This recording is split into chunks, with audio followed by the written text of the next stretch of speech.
locales, locale mappings from standard locales to non-standard locales that you may have to deal with, and locale resolution, which is basically matching with some extra stuff. It includes several utility classes, including accept language utilities, language tag utilities, and locale hierarchy utilities. So let's talk about supported locales. It returns a set of ulocales for different surfaces and different audiences.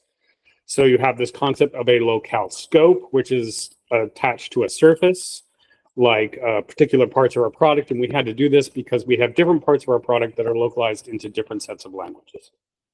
And then you have the concept of a localization audience, which is whether you want to have something internal to just Spotifyers, or it's something in production, or it's in beta.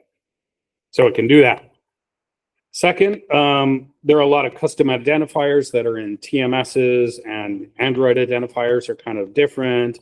Lots of TMS vendors have not followed the standard at all. So this is a class you can extend that will basically transform list of non-standard identifiers into standard identifiers, and it's extensive. Finally, we have what we call locale resolution, which is for a given set of locales, a given scope, and a given audience. It uses the ICU locale matcher under the hood, and it returns a resolved locale object. And this resolved locale object includes the locale that should be used for translation, the one you have resources for, a list of translation fallbacks that fall under that in the same kind of language family. And then the locale you should use for formatting, which is usually closer to what the person actually specified. It's designed so it returns a completable future so that you can basically build an API around this and serve it from a central location, which allows you to manage your locales centrally instead of having them coded in config files in every repo that you are working with. We also have some utilities, basic utilities, except language utilities for parsing and normalization, language tag utilities for parsing and normalization, just because our developers don't know how to do that using the existing tools. And then locale hierarchy utilities, which will give you all the ancestor locales, all the descendant locales, and the immediate parent locale of any ulocale. And this has been approved for open source submission by Spotify, and it will be coming in November as soon as Eric gets back from holiday. That's it.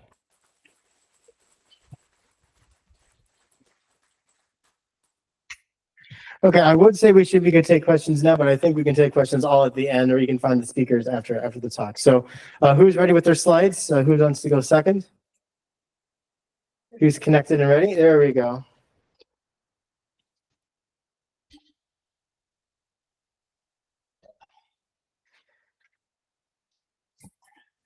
Does that work? And technology works. You're on two of the screens, and the timer's on the other two screens. So when you start speaking is when no longer will start the timer. Okay. It's not in presentation mode. You are presenting that. You know, but my notes are not showing up, which I never know how to get them up. Hit escape and then do the drop down. Go over to this window, press escape, and then you go to present your view right here, and that should work. Very good. Yes. I don't want to, make your window just a little bit shorter so that the bigger slides. There we go. So, hi, I'm Alex. I work at Google, but not on slides or anything. I'm going to start by immediately telling you what I think is answer the question on the slide. Should we bring back the Emoji Workshop? The answer is yes, but I'm also going to tell you what the Emoji Workshop is, so don't worry. First, a bit of background. Emoji research is done in lots of different places by lots of people. It's not just in academia. Companies are doing research. Students at all levels do research, and also media companies do research, and medical professionals do research on emoji. Emoji are very, very everywhere, and happens in lots of different places. However, at the moment, if you want to publish your work, you would have to do it through a discipline-specific venue. So you're not publishing emoji research, you're publishing computer science research, which is based on emoji, or linguistics research, which is looking at emoji. So you have to find a venue that is fits in with a discipline, and then you have to submit to the. This wasn't always the case because we used to have the International Workshop on Emoji Understanding and Applications in Social Media, which is a very long and specific title, but it essentially brought together researchers from academia and industry, mostly academia, lots of different disciplines. However, the focus was still really on computer science, because this as an academic workshop was co-located with lots of different places. For example, NACL, ICWSM, and WWW, which is now the web conference. So focus on computer science, I would say, essentially. 2022 was the final workshop, mainly because the amazing Sanjaya, who organized this, he completed his PhD, and turns out it's actually very difficult to work full-time and organize international conferences and workshops. So now, if you want to share your emoji research, as I say, you need to find another place that isn't emoji first. And then often what you'll find is at the beginning of your paper will be justifying why you're looking at emoji at all. So there's it's very common to start a paper with the text. In 2015, crying with tears of joy emoji was the world Oxford English Dictionary's word of the year. And then it's like, okay, so therefore that's why this work is legitimate, ... And it's better to have, I think, something which is emoji first for research. That was a very, very successful workshop that ran for 5 years, and from a personal perspective especially, very successful, because it's how Jennifer Daniel found out about my research, and it's how I ended up getting my job as the emoji researcher at Google.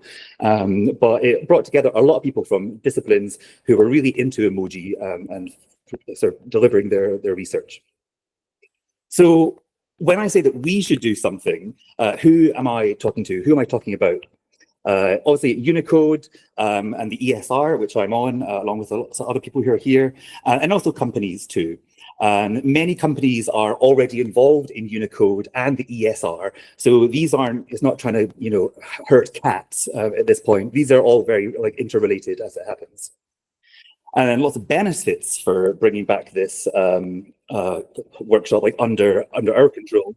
I'd say first, put emoji research back in its own little spotlight, a single venue to bring it all together, and making it easier to find as well for people who are not necessarily part of research but want to find emoji research. Just one big venue for this.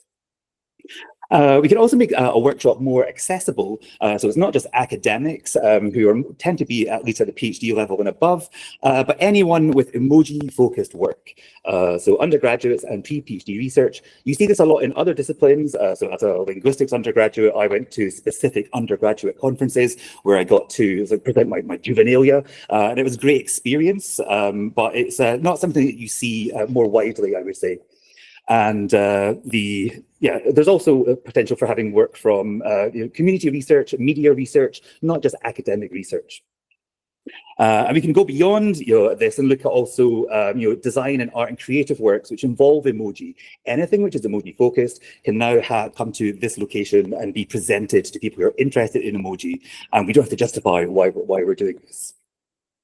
So it'll be a lot of work, but I am willing to take this on in addition to my job. And also I think there's a lot of people who would help me with this. And I think the key thing that we really need at the moment is for people working on a Unicode to say this would be worth doing for emoji. And I think there's a lot of students here today. I think if you had a workshop for emoji, we'd see even more students because it's super focused and everybody loves emoji. Thank you.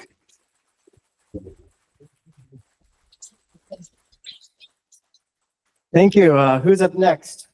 Mark looks like he's ready.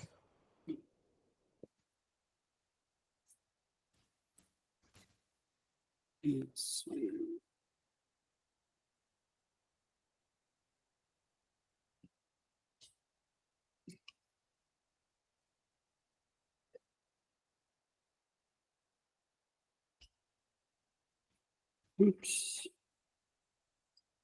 Okay, I'm going to talk about linkification.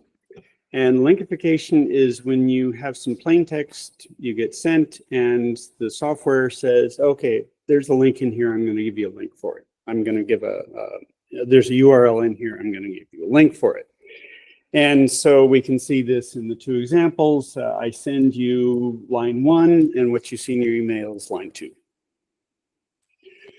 So closely related is copying URLs. And people who have URLs that have non-ASCII characters will be used to this sort of thing. This is what happens if I pasted the previous URL into my address bar and copied it and put it into plain text. I get this. So use cases for having internationalization, internationalized characters, non-ASCII characters in URLs are things like handles. These are not the only examples, but if we look at these, I just randomly picked these out, and some of them can have non-ASCII characters in them. And if you look at them, whoops, and if I actually looked at what this YouTube one was, it would stretch way off the screen with escaped characters, which very few people can read. So what's involved in this? What's involved is actually looking at the characters in what are known as the path, query, and fragment, and looking at those characters and seeing which of them should extend the URL when we're looking at plain text, and which of those should be escaped. So which of those do we really have to escape? And an example of things that you really want to escape is a news article that came out just like a week ago, where people were teaching LLMs, they were tainting LLM data by putting in URLs, invisible Unicode characters at the end, which were interpreted by the LLM as ASCII. And these were the tag characters which are used in Emoji, but which correspond to ASCII characters, and the LLMs were getting misled by that. So there's a proposal that's going into the next UTC meeting. This was also, there was an action to create a working document, and the Properties and Algorithms group is working on this. And this is basically, the structure is that you, for the path, query, and fragment, is that you keep walking through characters as long as you're getting an include character, which is a normal character of Hindi or Arabic or Hebrew or Russian. You stop when you hit various termination characters. There are soft termination characters where you stop if there's something afterwards that would cause you to stop. So when I hit a period, I keep on going unless there's, say, a space after it. And looking at having closing and opening characters within a particular part of a URL being paired so that you can actually include those and keep on going past an interior parenthesis or bracket or something like that. And I think that's it. Okay. Oh, I'm really good on time. Thank you. Who's next with their slides? Conrad, it looks like you're ready. Needed to figure out where the button to share was. I figured it out. Maybe I'm not next. Yeah. Let's do Noah next, and I'll go help you with your technical issue.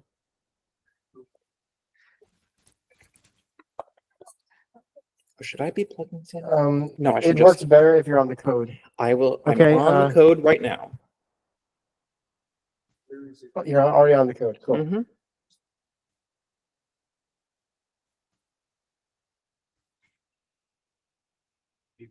Cool.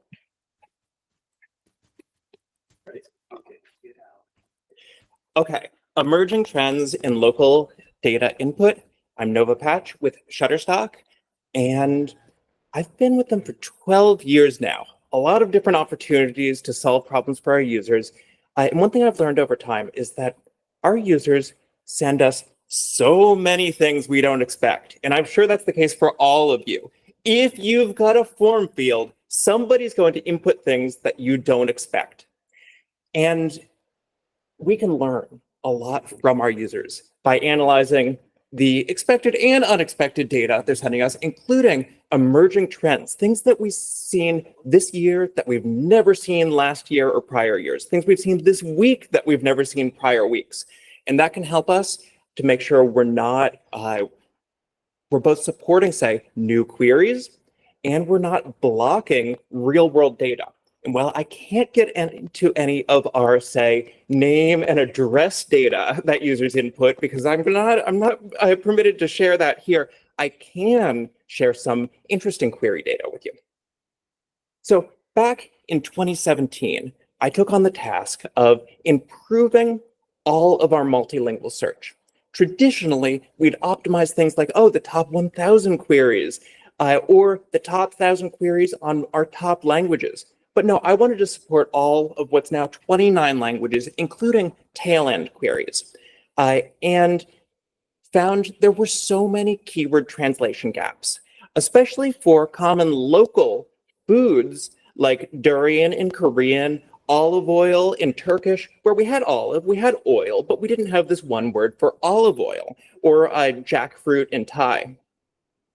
Also, new words that didn't even exist when the company was founded and that people are searching in all different languages, like selfie in Russian, esports in Chinese, and YouTuber, the person who makes YouTube videos, in Japanese.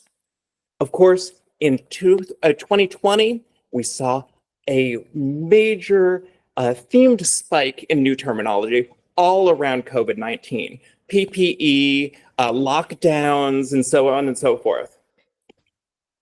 And then there are annual events where we see themes of very localized search terms, such as around Lunar New Year, with local foods that don't even have proper English names, and even double happiness here, which really just describes this Chinese character. Fortunately, Shutterstock has a lot of great content, so I helped to make sure these keyword translation gaps are filled in. But now, I wanted to show all of you, everything else I worked on just today, what are emerging trends that we haven't seen before last week? This is breaking news here, such as smart contract, which is, I'll just go through quickly, bioceramics, neuromarketing, and most importantly, Baldock ramen. What is one theme here? These are all Korean. Interestingly, we see the most new terms in Korean, second in Japanese, especially so many proper nouns, but also just emerging technologies. Also, what are some of the outliers? This year, the longest new query we'd never seen before was in Japanese, Augusta Victoria of Schleswig-Holstein, the German Empress Consort and Queen Consort of Prussia from 1888 to 1918, which, yes, somebody searched for in Japanese. Fortunately, we serve that now. What was the longest English translation of a query? Okay, we've got this Korean query that turns into the European Conference of Postal and Telecommunications Administrations. And although we don't have, say, editorial footage from that, we do have representative images of European postal stamps that somebody searching for that, such as our Korean user, might like to use in their projects. Now, this is an interesting one. What's a trending unsupported language? A language that Shutterstock does not officially support. What's the top one that people are actually searching for? Arabic. We're getting all sorts of queries. But let me tell you, even though we don't officially support it, I launched it in the back end, so it works for search. And I'm happy to see that this year we've had a massive spike in actual usage there, like this. Now, what's a tail end one? We're starting to see Gujarati queries. And fortunately, those are now actually servable on Shutterstock. So I hope that gives ideas for what you can actually add to your features, even if you don't support it as a UI language. Perhaps you can support it in search or data input.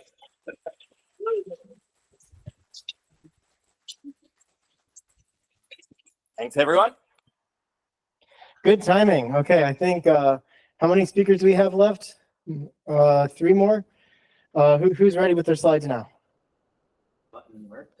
It worked. It worked. Okay, Conrad, you're up. That's a constant. You're up. I'm a joke. Okay, so how many locales? So you may have seen my presentation last year when I was trying to ask how many locales should Meta support, sorry, my previous company. But now, since I'm more involved in CLDR, I'm like, how many population data records should we have? So this is a graph from my previous career, and different apps support different numbers of languages, and the ceiling is very high. If we want to go through every language in Ethnologue, there's over 7,000, and that's over a year ago. I think it was like 600 more since I last checked. So we have this file in CLDR called supplemental data.xml, and we have this information of all these different languages, and it's missing many things. Like for instance, it doesn't have Cantonese for Macau right now, which it definitely should. So I'm like, okay, how many languages should I add? And so if you look at this matrix, these are the top languages in many different countries across the world. Combined with countries. So we have the biggest language, of course, is Chinese, with over 1 billion people that use it in China. How do I draw the line here? There's so many possible combinations. We even see some funny things like Landa, or Latna? I think I misspelled that. Is that a language that should actually be in the table? Just because it's an ISO doesn't mean it should be in it. So we see so many languages here, and how many of these records should be included in Unicode? These are the top languages that we don't have a Unicode record for. So we have Russian in Armenia. Over half of the country can speak Russian, but that's not reflected by the CLDR data today. We have like Tonga in Zambia, a big language and an official language in Zambia with over 1 million people, but it's not in the CLDR data today. And so if we really go into it, there's a lot of languages here. So my proposed criteria, which has not been accepted, so none of this is the word of law yet, is let's never remove a locale. If someone has added the data, that means that someone was willing to support it. So let's keep it there.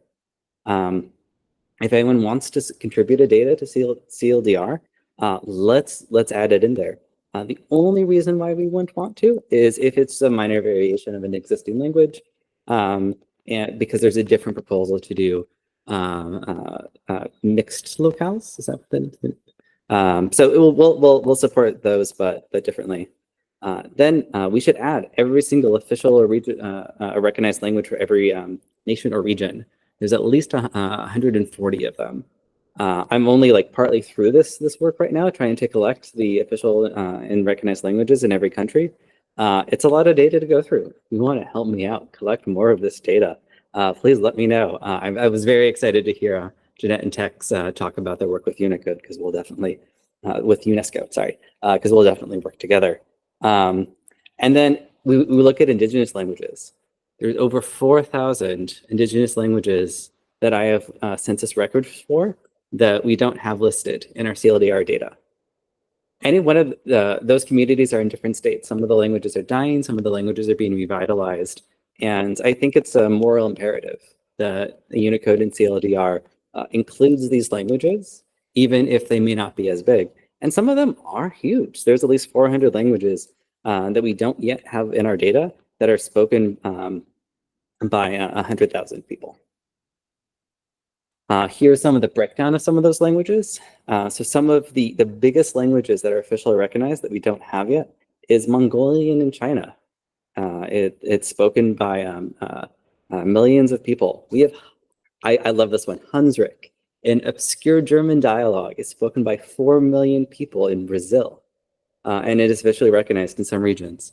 We have Dogri as scheduled language of India. There's some missing data gaps there. But then we have interesting things like Chinese is technically officially recognized by the state of California. So should we add that to the CLDR data? I say yes. And so this is, I apologize to the ICU library and every other library that's going to have suddenly see this big influx in data in the XML. But I am excited to have collected this data and add more to it. And if you're interested in this data, and if you want to help me comb through census data, there's too many countries in the world. So help me out. Thank you.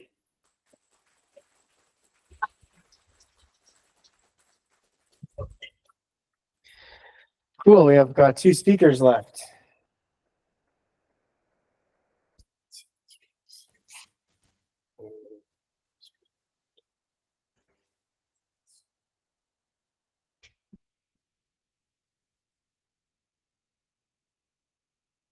Looks like it's working. Okay. Hi, I'm Wilder, Emoji Program Manager at Google and member of the Unicode Emoji Standards and Research Working Group. I'm here today to give you a brief overview of the emoji proposal intake and tell you a bit about how our group goes about evaluating emoji proposals. Give you all a chance to evaluate some yourself. Sound good? Okay. First off, let's talk about proposals. Anyone can submit an emoji proposal for free. Many people across the world do. We receive hundreds every cycle, and the number increases every year, but very few emoji are formally recommended for encoding. Many sections are near saturation. And once an emoji is encoded, it's part of the spec forever, and it takes a lot of time and effort to design, publish, and place new emoji across all the keyboards in the world, so we need to make sure only the most useful are recommended to the UTC for official release. So what makes an emoji useful? That is the question we take seriously at the working group and build our processes around.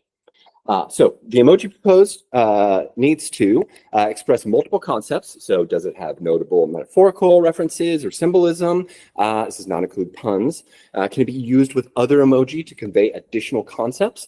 Can it be used well in sequences? To break new ground, does this emoji represent something that is new and different? Is it legible and visually distinctive? Like, will it make sense at a very small size? And does it have a high usage level? There should be high usage of the emoji term worldwide, and we require cited evidence for this. And also, it can't be open-ended. This is just one of many with no special reason to favor it over others of that type. Think dog breeds or beer. We already have dog and beer, so we don't need others. Does it complete a complete category, which is an example of heavy equal sign in 2021. Or is it needed for compatibility with other popular systems? So interoperability, I think we're in Unicode. Some things that we say it should not be, so they have to tell us why it's not. Already represented. Remember, we take a broad view. It's not overly specific, kind of similar to open-ended. It's not transient. We want to make sure that this makes sense 100 years from now. And we want to make sure it's not justified by an existing emoji. We need to tighten the criteria as this spec has grown. And as discussed, once it's added, it's there forever. And there are many obscure specific emoji that were added early on. As Mark said earlier, unifying 3 different Japanese mobile carrier sets gave a lot of that. Note the bar is very high for new people emoji as they require multiple tone and gender variations. And it's already pretty saturated. We also recently added a new public-facing auto decline section. As we know, these will not move forward, and we can save the committee volunteers the time. So no logos, no brands, no UI icons, specific people, buildings, no deities. So no brands, no gods. Any flags, nothing that includes text, requires an exact image, variation on direction, and we also want to make sure that it's not offensive to anyone. So not listed, but obviously considered. Okay, you got it? Are you ready to evaluate some yourself now that we know the ground rules? Okay, I want to caveat that the point of this exercise is to get you thinking about how proposals are evaluated. In many cases, the group was split and a lot of criteria was met. It merited a vote and sent back to modifications. Others clearly violated stated criteria. These are not bad ideas on their own, and these could be useful in specific contexts. The question is, are they useful enough to encode all around the world in every single keyboard? There are plenty of ways to express these conferences that do not include adding them to Unicode. All right, remember, only 1% make it. Let's go. Chicken sandwich. Raise your hand if it's a good emoji. Nobody. Good. That was not. I always ask myself, could this be converted with existing emoji? Jelly bean. No. Okay, good. We have lots of candy. Chef's kiss. We have chef. We have kiss. We have gold. No, it's good, but it's already there. Okay, Sphinx. No. Climate change. Sad poop. Good ones. We can make that one though. Mitochondrion.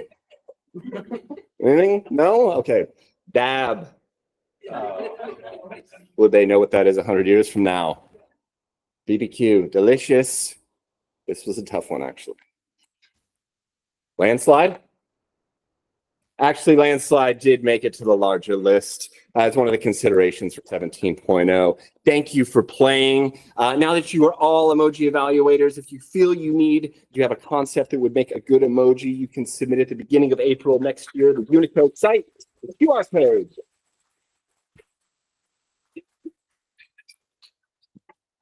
Okay, last speaker to close us out. Can I plug in? Yes, okay. Machine died earlier. So. Yes. What? Yeah, you have to say yes if you want to share your screen. But it's asking it in a weird way. Yes, go ahead. Entire screen. Share. You have to And- click the screen and then you say share. Okay. And then I will say, go away. Thank you. I'm going to tell a story and leave you with a question. Finding the needle in the language haystack. How to solve the problem, that's the question, solved by the solution to the previous problem. I want to begin by acknowledging that the geographic area that we're in right now today was the traditional grounds of various indigenous people groups, such as Pomo, Miok, and Ohlone. And so I'm going to talk a little bit about a language, Northern Ohlone, some of the speakers of which still live in the area. Now, some years ago, back in the 90s, I was working for an organization, SIL International, that does language development work in indigenous language communities. And one of the challenges we had was we need to be able to type, create keyboards to type in whatever language. And most of the people we were working with, either linguists or people from the communities, were using Windows at the time. So in Windows 95, this is the era we're talking about, you'd go in and you could see this list of languages that you could choose. And well, you can see that some of these are really variations of the same language. Well, of course, English has got spelling variants. Okay, I understand that. But I'm not interested in Afrikaans. I'm interested in maybe Northern Ohlone or Zapotec or any number of indigenous languages. So, of which there are over 7,000 in the world. So this was the gap that we had to deal with. I want to implement a keyboard for Zapotec or Pele or Cebuano or any number of languages and make the keyboard work on Windows. We learned a trick, which was you have to tell Windows a language, use Icelandic, because it's this sort of generic thing, and Windows and Office are not going to do anything funky with your data. They may try to spell check, but they're not going to like substitute fonts or anything. Okay, great. We were using a tool called Keyman. Some of you may have heard of it. And around the late 90s, there was a new version of Keyman that insisted that you have to use a Windows Lang ID. And so I started thinking, okay, well, what on earth is this? So it meant we had to put in these identifiers. And I'm thinking, all right, how do these Windows Lang IDs work? They're a 9-bit value. So implicitly, they support at most 512 distinct languages. And we had like up to potentially 7,000. So it got me trying to do a survey. Okay, look, what in industry, how is this whole issue of language identifiers handled? And basically there were two approaches. On Mac, on Windows, you had what I've just showed, numbers represent, and they're all some data type, and they've all got some limited set of values that they could support. But then there was this other thing that I saw, which was RFC 1766 on the IETF, used in HTTP, and it used these string tags. Okay, well, the string tags don't have this inherent limitation. At the time, it was in the process of upgrading to support a new version of the ISO 639 standard, ISO 6392. That could support 400 languages. All right, the standard was limited, but in principle, the string tags weren't constrained. So I started working on a project to add a new part of the ISO 639 standard that was comprehensive. So ISO 639 now does support all the world's languages. Around that time frame, Mark and Addison and others were involved in extending the IETF specification so that now we had a specification for these string tags that could and did support all of the world's languages. Great, we solved the problem, and it scales to the world at large. Now you have to put it in a user interface. And I could go into Windows and I'd still see a limited number of languages. And I'm just going to jump here to, I won't do that. In Windows 8, you could actually like go in, and if you knew the language tag, you could type in any language and see and have it supported in Windows. But how does somebody actually know that they can type in an IETF language tag to get their language? So how do we make the whole, like, you can't create a list of 7,000 languages. So that's the problem. How do we solve the problem of discoverability, aggravated by the fact that, as some have called out this week, that people don't actually change anything. They keep their language set as English and they type Zulu. So I'm not sure how to solve that problem, but that's collectively one that we can think about.